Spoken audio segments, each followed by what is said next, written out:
Hi, this is Stacia, and we're going to look at a training game that I played on chess.com.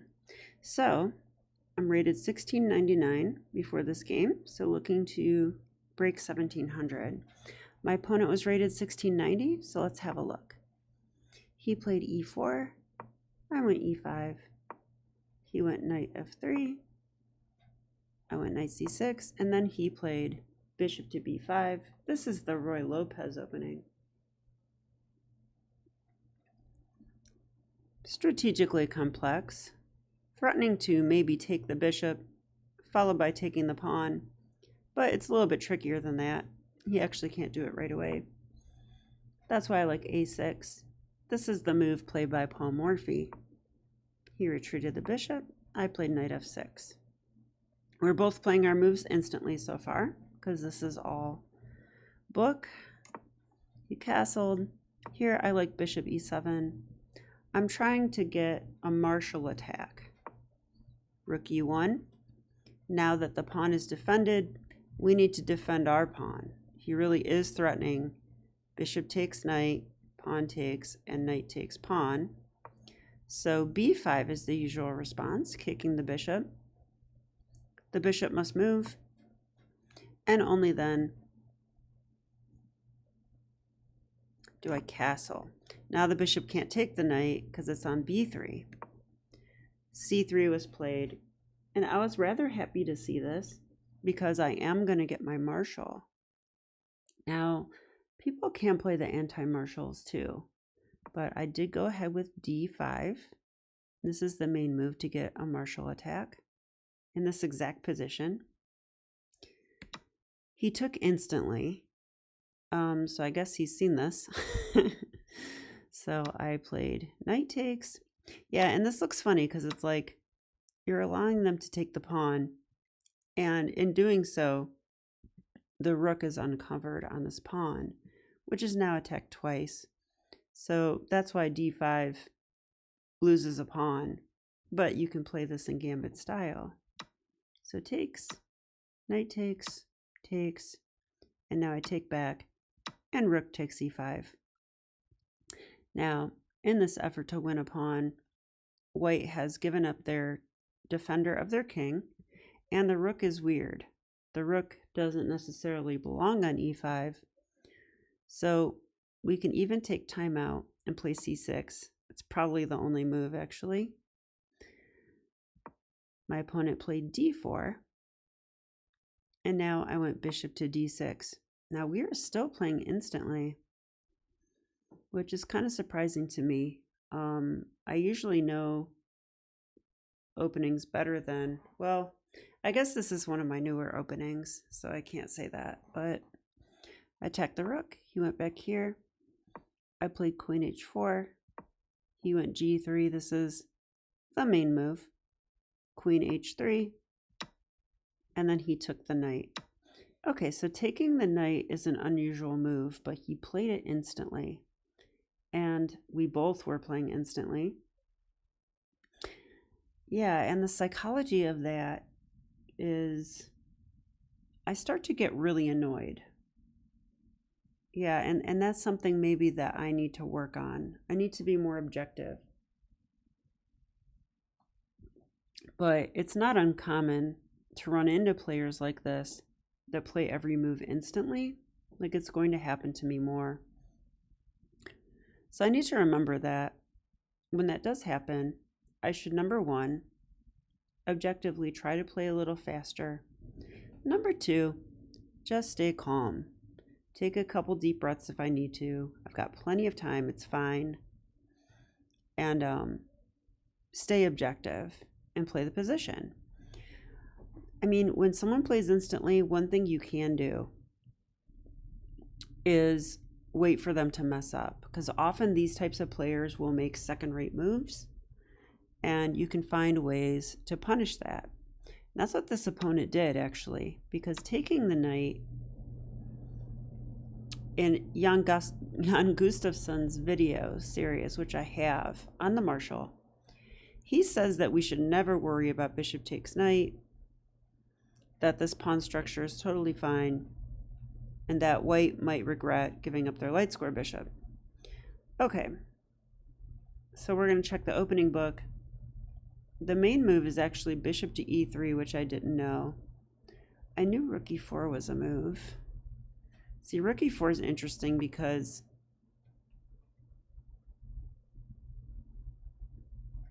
although, why didn't they put the rook here before then? Couldn't they have put it here already? Oh, no, they could. Wait, could they?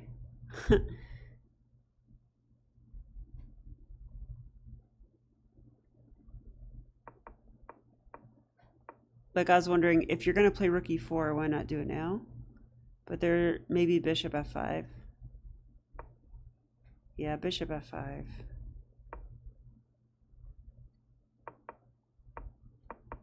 So what's the difference? After this, this. Instead of bishop takes knight, now rook e4 can be played. Why not bishop? Oh, because if bishop f5, then rook here. I think the queen is trapped. Let's see if that's true. It is. Yeah, so it's the fact that now the rook h4 is available. Before it wasn't, because the queen wasn't on h3 yet. Okay. So the main move is bishop e3. I do want to look at this for a second. From here, we can actually play some different moves. I don't remember Jan Gustafsson's moves here, so I probably should review the videos and not go by the opening book. So I'm going to skip this part. And he played this move, though. Okay, so now we have to play chess. Although my opponent doesn't stop playing instantly, so it's hard to say. Yeah, he went queen f3, so he's still on book, I think.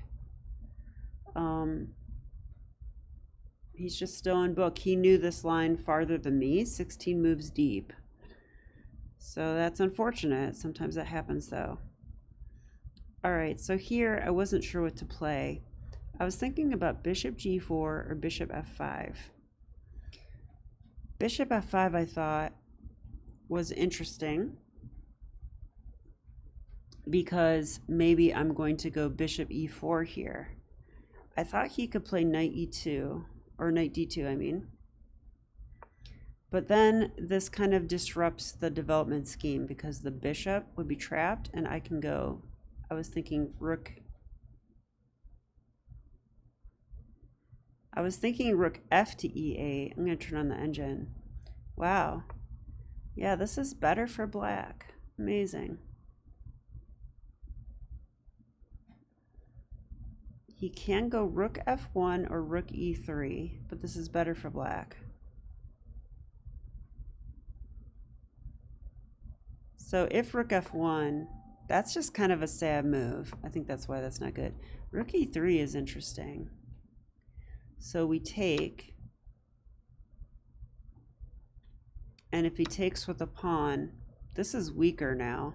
So now like sacrifices become a thought. You know what I mean?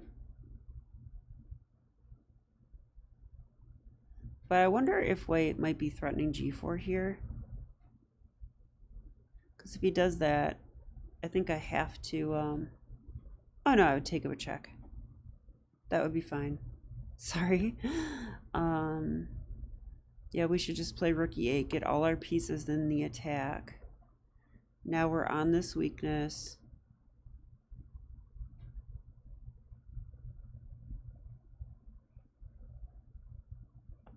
These are interesting positions. Computer's saying a4 for white, which I don't understand. And then we go b4. Really? Bishop g4 is also a move. The queen has to keep defending the pawn. So queen f2. Yeah, I'm going to have to get used to playing positions like this, because I guess I'm not. Okay, so in the game, he took, I took back, queen f3, and I went with bishop g5. So here he can take the pawn, which he did instantly. And I really want to get this move in. So like, one idea I had was I can let him take my bishop because then I play bishop f3 and there's no way to stop checkmate. So I played rook here, attacking the rook. Computer doesn't like it. It says rook f d8. Lining up with the queen. Or rook a d8. I kind of like this a little bit better.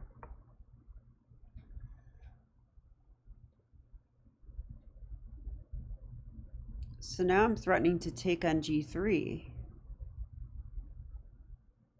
And it says knight to d2, really? So I can take on g3? I mean, that's a discovery. So where does the queen go? Maybe g2. Yeah, the queen can come to g2. And now if I move my queen away, he can take the bishop, so I'm going to have to trade. Yeah, and if I move my bishop, he can just trade. And that's what the computer wants. Bishop c7. Allowing this. I have to admit, though, with the light square bishop gone for white, I think I don't mind this position that much. This is still, I have the two bishops. I'm down a pawn, but these pawns are not all that impressive. I just have to watch this 4-2 majority. Yeah, that could be scary. The 4-2 majority is real, but the dark square bishop is a bad piece, at least for now. He might get better. Yeah, I can imagine him stationing on g3 and be good. Okay. So this is interesting stuff here that I wasn't aware of. So after queen takes, though, I played rook here, and now he traded again instantly. So my opponent started with 15 minutes. He now has 17 minutes. Maybe he trains with Chessable. I took, still hoping for queen takes bishop, but he played bishop to e3 instantly.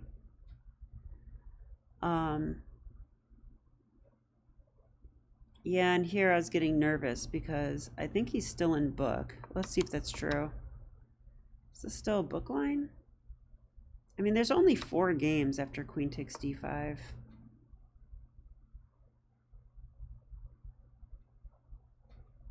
And after this move, there's no games at all.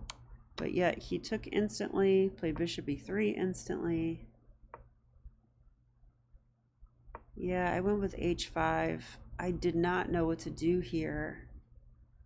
I thought about bishop to f8, which is the computer move, but it says white's just better. Yeah, I wasn't willing to like give up and go into a worse position here, but I guess I should have. That's objectively best. I played h5 and he played knight here instantly again. And now this like permanently stops my idea to go bishop f3. So honestly, I resigned here. And I'm a little bit embarrassed to say that, but I just felt like he played perfect every single move and instantly, and I couldn't find a good move, so I resigned. But let's learn from the game. Okay, so psychologically, I shouldn't let that bother me, and it did. I'll be honest with you. Yeah, if you could let me know how you deal with that, I would appreciate it.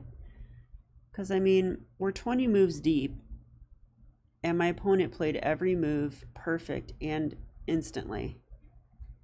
And I'm pretty booked up for the most part, so I don't expect a 1600 player on chess.com to do this, but he sure did. But let's see where I went wrong exactly. Okay, so I was in book until this move. Bishop takes, queen f3. So right here, I made the wrong decision. Bishop f5 is correct. So bishop to f5 with this idea. And here he can go queen takes d5. Yeah, so that stops my idea. But then maybe I can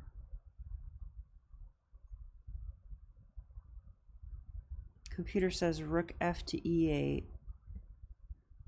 Okay, and if he trades? It says he shouldn't trade, which I agree. He would have to go bishop d3, I think. Bishop e3, I mean, because I'm threatening checkmate. Oops.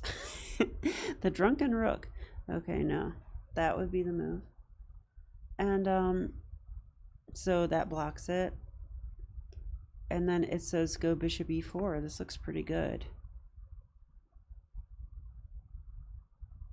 Yeah, isn't black winning? How do you stop this? I guess f3. But that undefends the bishop. So I'm actually thinking, well, also I could just take the queen. What am I talking about? Take the queen, right? f3 take. That should win. So yeah, that's a fork. I mean, this is just a fork. This should just win. It does win. I just checked the engine. Okay. So after so he cannot take the rook because bishop e3 doesn't work because I'm taking control of the e4 square with this move. So he has to play something else. It says bishop d2, defending the rook. Wow.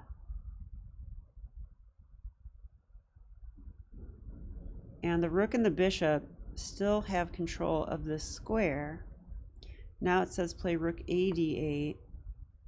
These are new ideas. This is why I'm so interested. I didn't know this stuff or see this before. And now it says knight to a3, which that's not a good square for the knight, but like white really wants to defend the bishop, get this rook in the game. The knight may hop back here. You know, it's probably an okay move. I don't think I should take it. I think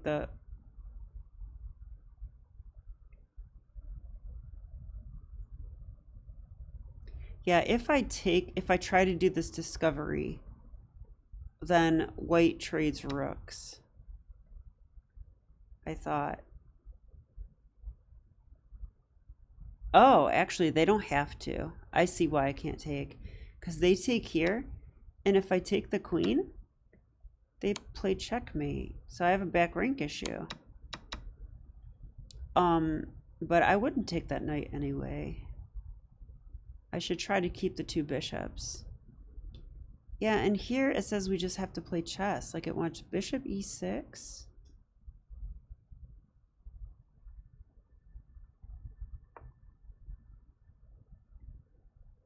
Queen e6, maintaining control. I would definitely want to move the bishop now. Yeah, it says bishop e7, bishop f8 also.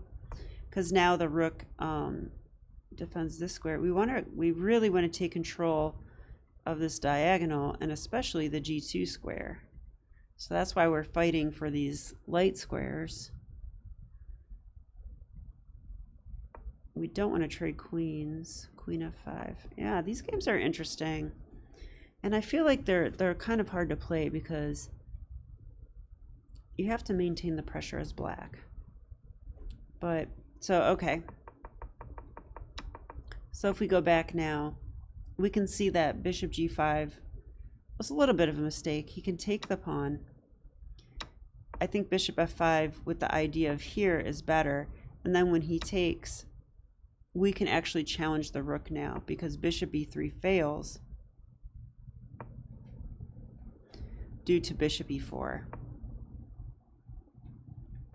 So this rook move is a dual purpose move. We're threatening checkmate, but we're also taking control of the e4 squares so that we can play bishop e4. So for that reason, we should play bishop f5. But I went here. Now I'm not lost or anything. And after queen takes, now I need to put a rook on the d file. And when I did not do that, he quickly traded rooks and played bishop e3. Yeah. And I cannot win control of this square, I don't think.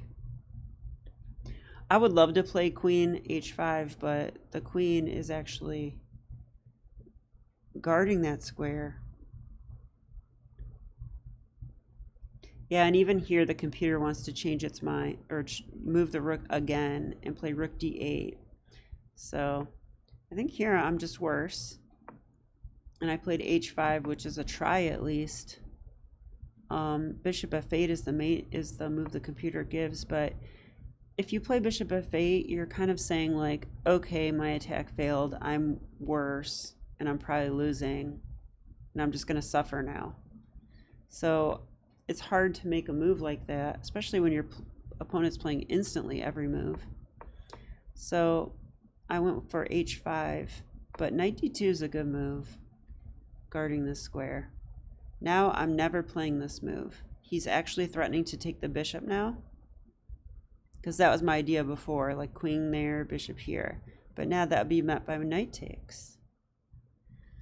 So yeah, here I am lost. So my resigning, I'm not happy that I resigned. I don't think I should resign. I should give him a chance to mess up still. But it was a practical choice, I suppose. So let's do one last thing. We're just going to see what chess.com's key moments say about the game. Yeah, it said queen h3 was the last book move, although he seemed to know this line with taking the knight. Yeah, and it says here rook f to e8, as natural as it looks, is incorrect. And if we retry this move, we have to go here. But also, I'm surprised it didn't point out bishop g5. I would play bishop f5. That's a better move. Yes, and it says my opponent played with 98.9% accuracy. Not too much I can do about that, I guess. But this happens. Sometimes you meet good players, and we need to just simply learn something and move on with our lives. So I will be back with more chess. I have to win 2 games to get to, well, actually, I'm 1691 now. So it still might only take 1 game to break 1700. So I'll be back with more chess. Thanks for watching, and bye.